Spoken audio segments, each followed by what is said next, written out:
Halo, selamat pagi pemirsa. Apa kabar Anda di pagi hari ini? Senang sekali saya Heri Orun kembali menjumpai Anda dalam Berita Papua hari ini. Dan telah kami siapkan beberapa berita teraktual dan terpercaya dan 3 berita utama telah kami sajikan untuk Anda.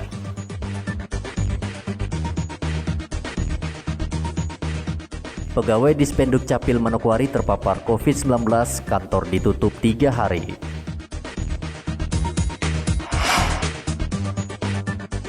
Antisipasi penyebaran COVID-19, sholat Idul Adha di Merauke hanya diizinkan digelar di masjid.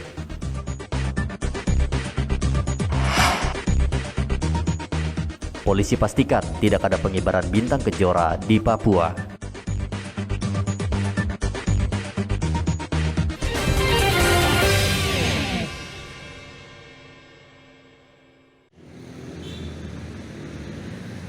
Seorang pegawai Dinas Kependudukan dan Catatan Sipil Manokwari terpapar COVID-19. Akibatnya, Satgas menghentikan seluruh pelayanan untuk mencegah penularan. Selain itu, seluruh ruangan kantor disemprot cairan disinfektan. Puskesmas Sanggeng juga ditutup selama 3 hari karena 11 tenaga kesehatan terpapar COVID-19. Pelacakan dilakukan terhadap petugas nakes lainnya untuk mengetahui apakah tertular atau tidak. Sempat ditutup dikarenakan ada tenaga kesehatan kami yang terpapar COVID-19. Nah, ditutup, kami tutup itu berdasarkan surat edaran dari Kepala Dinas Kesehatan, di mana jika ada satu nakes yang terpapar, jadi ditutup semua layanan selama 1 hari untuk dilakukan swab. Semua nakes dilakukan swab. Kemudian layanan yang terdampak COVID-19 itu ditutup selama 3 hari untuk disterilisasi, seperti itu. Tapi kami kemarin tracing kami dari hari Senin pemeriksaan 1 tenaga kesehatan, kemudian dilanjut dari Selasa Rabu. Selasa Rabu itu dilakukan swab untuk semua nakes dan hari Sabtu sudah dibuka.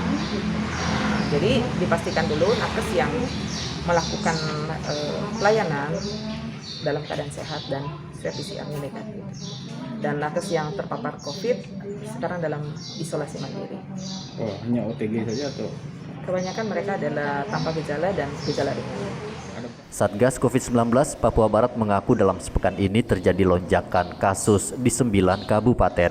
Dalam kurun waktu sekitar 2 sampai mungkin tidak sampai lebih 3 minggu, sekitar 2 minggu saja kita langsung mengalami peningkatan yang drastis. Dan itu menyebar hampir semua kabupaten kota.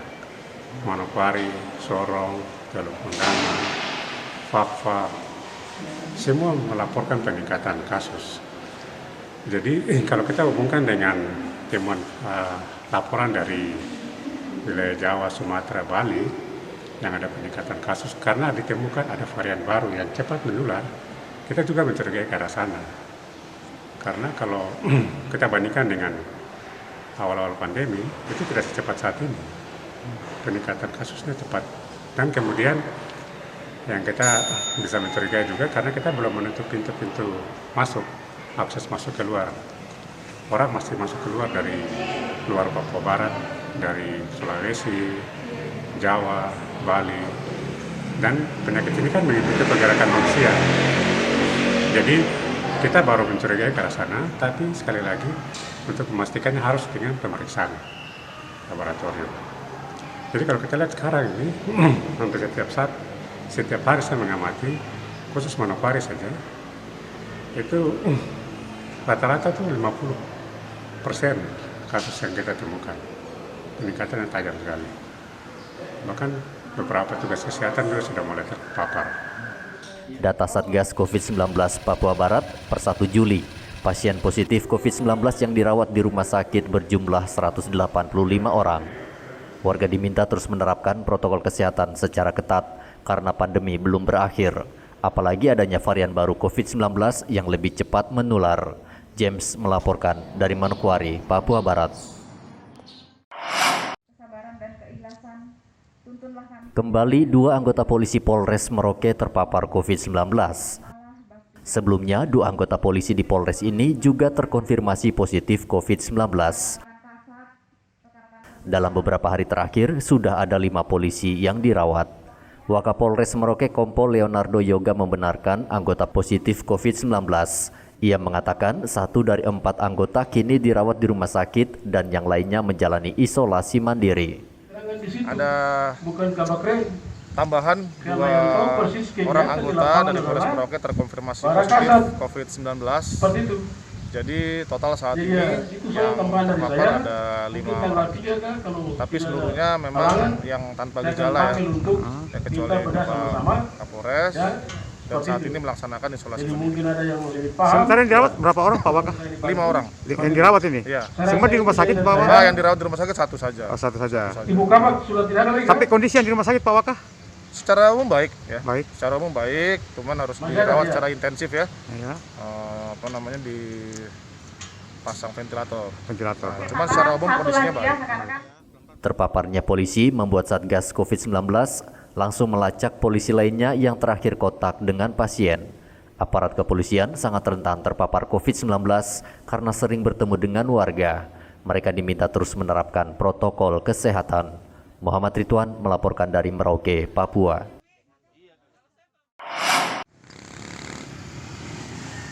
Peringatan Hari Idul Adha tinggal beberapa pekan lagi. Sholat Idul Adha diizinkan digelar di masjid asal jumlah jamaah maksimal 50% kapasitas. Kebijakan ini diambil untuk mencegah timbulnya klaster baru dan melindungi umat Islam dari penularan COVID-19.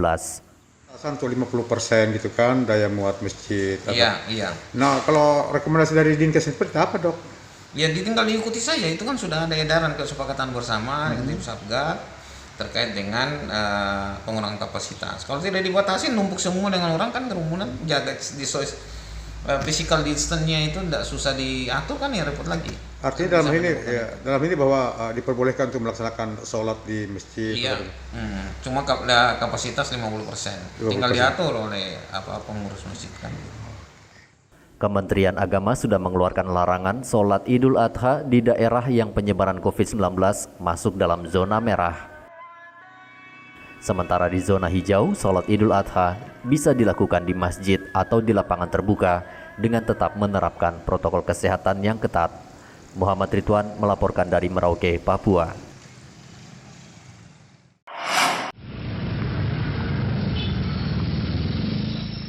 Sejak Kamis pagi, warga berbondong-bondong mendatangi rumah sakit TNI di Jalan Patimura, Mimika. Sudah sepekan, warga antusias mengikuti vaksinasi massal yang digelar TNI.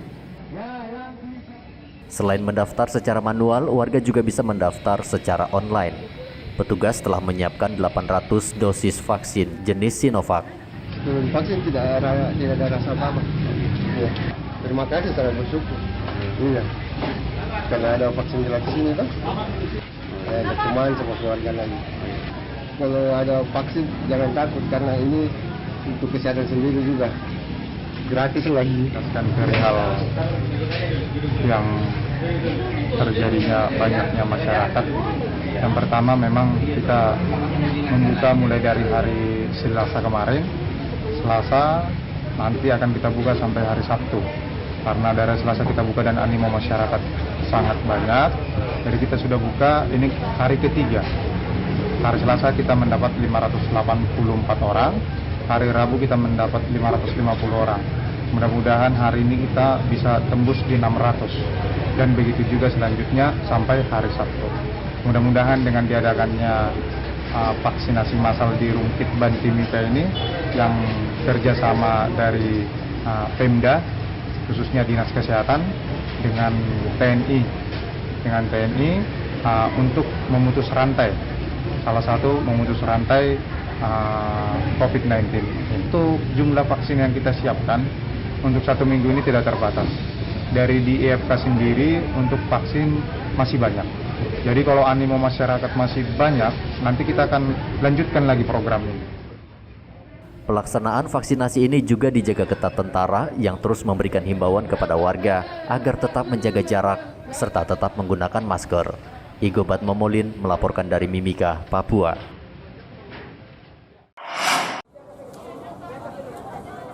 Dinkes Merauke, TNI, dan Polri besok akan menggelar kembali vaksinasi massal.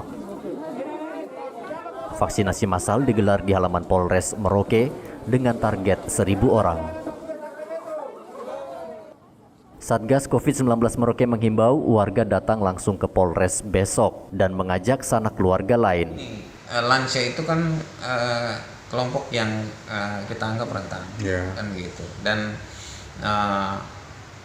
dengan faktor usia dan juga mungkin ada komorbid, ketika mereka terinfeksi itu maka mereka akan mempunyai risiko untuk jatuh ke dalam keadaan berat itu lebih besar, kan gitu.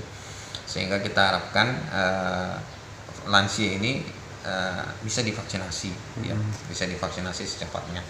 Sehingga melalui kegiatan serbuan vaksin yang dilakukan nanti lagi oleh Polres dan teman-teman dari TNI hari Sabtu nanti, ya kita harapkan semakin banyak lansia yang mau datang untuk divaksinasi. Nah, untuk memperpendek akses gitu, kita tambah lokasi. Jadi supaya misalnya kalau di Polres dengan ini ya kita bikin untuk hari Sabtu nanti misalnya di daerah Muli dan Sepadan dari Angkatan Udara, gitu. Nanti ke depan teman-teman puskesmas juga akan sudah berkoordinasi di tingkat RT RW, jadi mungkin berapa RT digabung jadi satu, mereka kumpul di situ untuk divaksinasi. Vaksinasi massal ini memprioritaskan warga lanjut usia.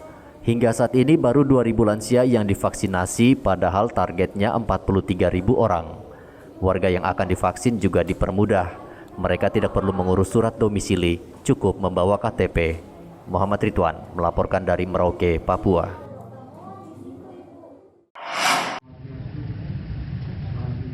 Polisi memastikan situasi keamanan di Mimika aman saat HUT organisasi terlarang Papua Merdeka yang jatuh pada 1 Juli, Kamis kemarin.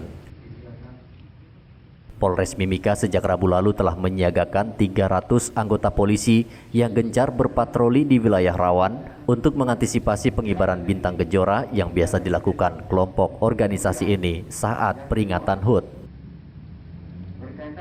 Hingga Kamis kemarin, polisi tidak temukan adanya kasus yang menonjol, sehingga sejauh ini situasi di Mimika bisa dikatakan aman. Tidak ada HUT-HUT yang lain, sehingga para polsek, kapolsek jajaran dapat bisa mendeteksi dini yang dianggap tempat-tempat rawan, sehingga kita tidak kebobolan maupun ada langkah-langkah upaya yang kita sudah lakukan. HUT Papua Merdeka jatuhnya bertepatan dengan HUT Bayangkara, yakni tanggal 1 Juli. Sehingga di tengah perayaan, polisi tetap harus siaga untuk mengantisipasi kemungkinan serangan dan teror yang dilakukan kelompok teroris ini. Igobat Momolin melaporkan dari Mimika, Papua.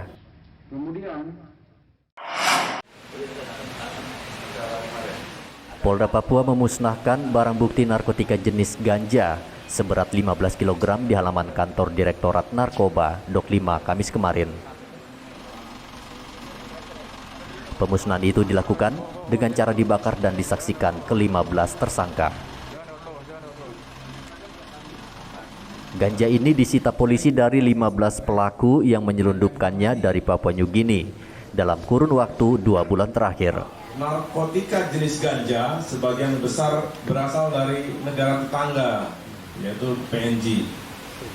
Namun di sekitar rumah dan kebun warga kita sendiri telah ditemukan ladang ganja dengan jumlah sebanyak 41 pohon ganja, yaitu di wilayah hukum Polres Jayapura, dan tidak menutup kemungkinan masih terdapat di tempat-tempat lainnya.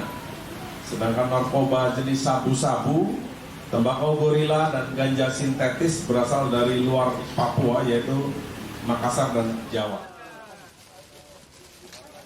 Penyelundupan ganja dari Papua New Guinea kerap terjadi karena luasnya wilayah perbatasan di kota Jayapura.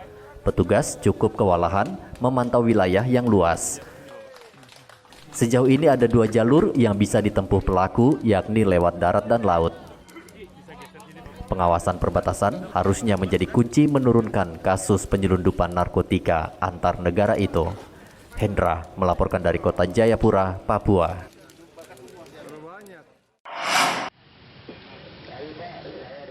Tabrakan beruntun yang melibatkan 3 mobil terjadi Kamis kemarin di Jalan Diana Mimika. 6 penumpangnya luka parah dan langsung dibawa ke rumah sakit. Itu merupakan simulasi yang dilakukan SAR Mimika untuk menolong korban kecelakaan. Latihan gabungan SAR dan polisi ini juga untuk melatih kesiapan petugas saat menghadapi kecelakaan. Pada latihan itu, peserta diajarkan cara menyelamatkan nyawa seseorang dengan cepat, namun beresiko tinggi, seperti memotong pintu mobil saat korban terjepit dan sulit dievakuasi. Jadi ini kolaborasi bagaimana menunjukkan kepada masyarakat bahwa pemerintah daerah ya bersama bersinergi dengan instansi terkait untuk melaksanakan simulasi dalam rangka persiapan antisipasi hal-hal yang tidak diinginkan yang terjadi di dalam suatu momen-momen yang sangat cukup besar, yaitu momen nasional yang akan dilaksanakan di Kabupaten Mimika. Untuk teknis-teknis tadi peragaan-peragaan ya cukup banyak dilihat dari simulasi tahapan-tahapan bagaimana masyarakat melapor itu kepada Polri atau dari Lantas ya, sehingga dari Lantas sendiri melihat situasi kondisi yang cukup urgent untuk diberikan pertolongan cepat, sehingga menghubungi ada beberapa dinas terkait dari Dirajer atau dari Dinas Perhubungan, dari Pemadam Kebakaran, dari Basarnas, dan dari TNI Polri atau mungkin keamanan teritorial yang ada di wilayah, mungkin wilayah lokasi kejadian, untuk mengamankan lokasi. Dan aksinya dalam evakuasi tentunya ada korban yang ternyata yang bisa dikeluarkan secara cepat ya dari dinas terkait, dari kepolisian, unsur gabungan, tetapi ada juga korban yang ternyata perlu penanganan khusus, perlu alat khusus, dan alat ini ada di Pemadam Kebakaran, ada juga di Basarnas, dan mungkin di Polri juga ada ya, dan alat-alat mungkin kendaraan derek juga ada di Perhubungan. Nah, ini kita coba kolaborasikan sehingga pada saat mengevakuasi korban yang terjepit ya puji syukur alhamdulillah ya semua bisa terevakuasi dengan baik. Di mana simulasi pagi ini kita mensinergitaskan antara unsur-unsur terkait yang ada di Kabupaten Mimika dalam hal pertolongan pada kecelakaan yang mana perlu penanganan khusus daripada rekan-rekan kerja instansi terkait, di dalam hal ini Basarnas yang mana mempunyai peralatan untuk kegiatan rescue ya, untuk penanganan pada korban kecelakaan lalu lintas maupun korban-korban kecelakaan yang lain. Latihan bersama ini juga digelar karena Mimika menjadi salah satu kabupaten yang menyelenggarakan PON Oktober mendatang. Igo Batmomolin melaporkan dari Mimika, Papua.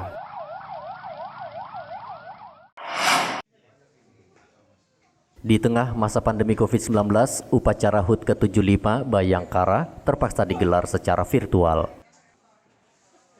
Tak semua pejabat polisi mengikuti upacara ini. Upacara digelar virtual dari istana yang dipimpin langsung Presiden Joko Widodo. Bapak Kajari, kita tidak mengundang dari manapun. Ya, kita laksanakan secara internal saja, itu pun dibatasi. Ya, hanya pejabat utama saja dan beberapa anggota, tanpa mengurangi esensi makna daripada hari Bayangkara tersebut. Jadi hari ini undangan untuk luar tidak ada Pak? Tidak ada, tidak ada. Internal aja Pak? Internal saja, itu pun dibatasi. Ya. Nah, apa saja yang akan dilakukan kegiatan dalam HUT Bayangkara nih Pak Waka ini? Iya, sudah banyak ya yang kita lalui ya, seperti kemarin Kapolres Kap, bola voli, kemudian kami melaksanakan bakti sosial dan anjang sana kepada anggota-anggota kami yang sakit. Kemudian yang paling melibatkan orang banyak memang vaksinasi massal. Ya, itu kita bertujuan untuk benar-benar mempercepat penurunan angka COVID-19. Makanya kita galakkan vaksinasi massal ini. Ya, dan negara juga kita laksanakan. Khusus untuk hari ini Pak, hari Bayangkara, memang sama sekali tidak ada undangan dari luar ya Pak? Tidak ada, kita laksanakan upacara pun secara virtual ya. Virtual Pak ya? Virtual. Wakapolres juga meminta seluruh polisi di momen HUT ini semakin gencar menghimbau warga agar menaati prokes dan bersedia divaksin sehingga penularan COVID-19 bisa ditekan. Muhammad Ridwan melaporkan dari Merauke, Papua.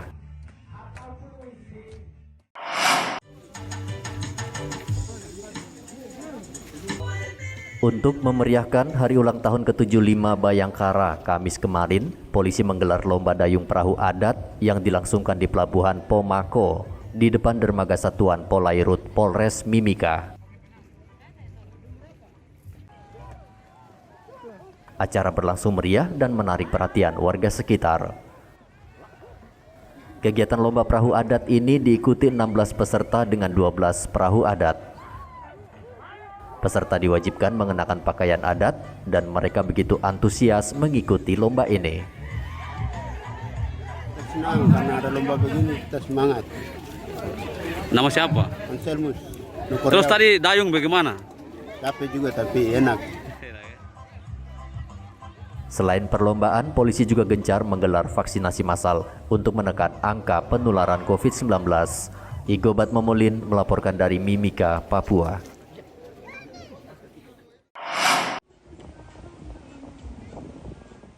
Tingginya abrasi di wilayah pesisir mendorong ratusan warga di Kampung Matara, Kamis kemarin menanam 25.000 pohon bakau di distrik Semangga.